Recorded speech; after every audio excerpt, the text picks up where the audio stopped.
Hello, I am Dipesh Chapagai. I am doing this recording for the first assignment of network communications. So we do have an assignment to divide it into part 1 in the part 2 format. So in this part 1 I am going to make video for this part is part first assignment. So in this video we are going to explain about the part 1 assignment only.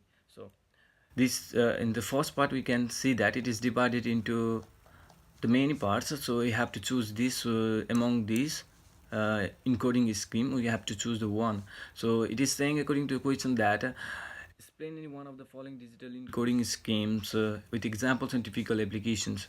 So I am gonna do the bipolar AMI model. So I have made a slide regarding the bipolar AMI model as well as the other assignment, and so we're gonna start now.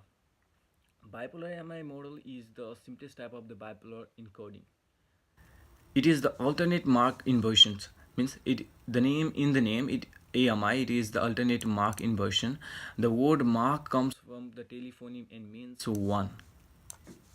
So AMI means alternate one inversion. We can see in this picture it is the alternate one, and it is inverted this alternating. A neutral zero voltage represents the binary zero. It's binary zero and it represents the voltage zero.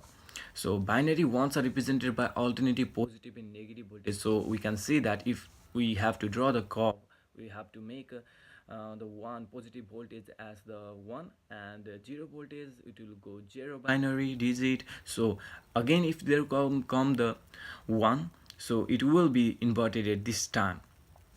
So continuing towards the application, we can see that bipolar AMI is used in detection of the transmission error. How this is how there will be the violation of the bipolar rules in every single of the bit rate. So if there will be any bit rate, there will be the violation of the bipolar rules. So bipolar, so each such bipolar violation BPV is an indicator of the transmission error. So and then part second, explain one of the following multiplexing techniques. So while going towards the multiplexing techniques, I am going to choose the time division multiplexing. Let's go towards time division multiplexing here. In this form of the multiplexing, dividing available transmission time on the medium among users and the digital signals as well. So it is the division of the time and digital signals, including that. It has got two basic forms, that is the synchronous time division multiplexing and statistical time division multiplexing.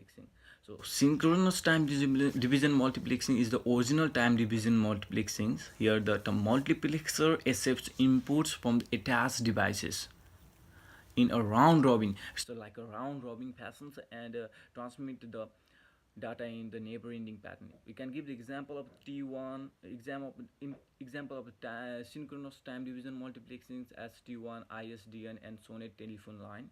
So here we can see the picture of the time division synchronous time division multiplexing. Here it's going like the round robin fashion.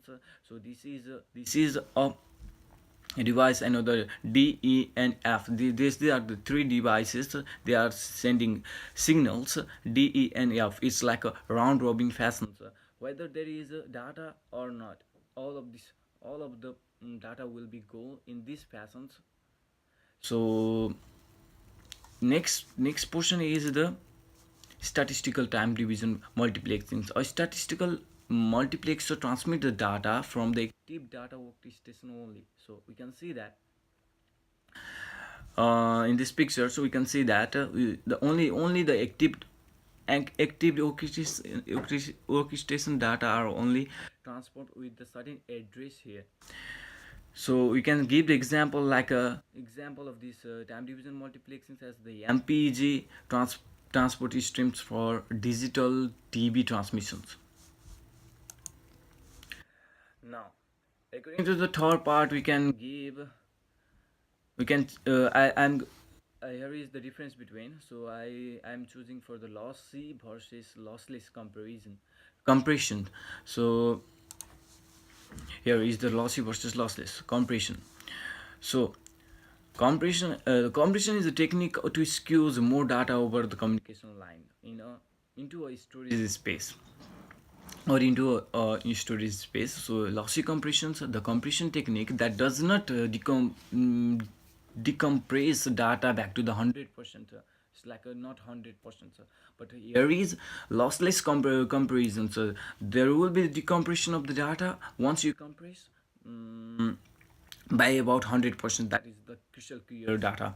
So there is the here is the lossy compression. Again, we can see that lossy methods provides high degree of the compression and result in the smaller compressed files, but there is a certain amount of the visual loss when restored. Yeah, there will be a small amount of the visual loss when you restore, whereas in the lossless compression there won't be any visual loss. There will be the original file restored.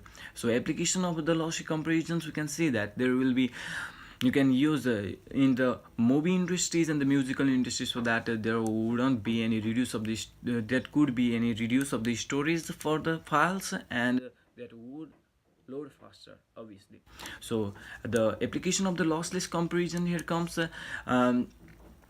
There was so we can use these in office and administrative sector, so as the data are very valuable there, so that there shouldn't be any sort of loss in those data. So we can use the lossless comparisons in the office and administration. So we can see here lossless comparisons, it is crystal clear. In lossy, the amount of the data is decreased there.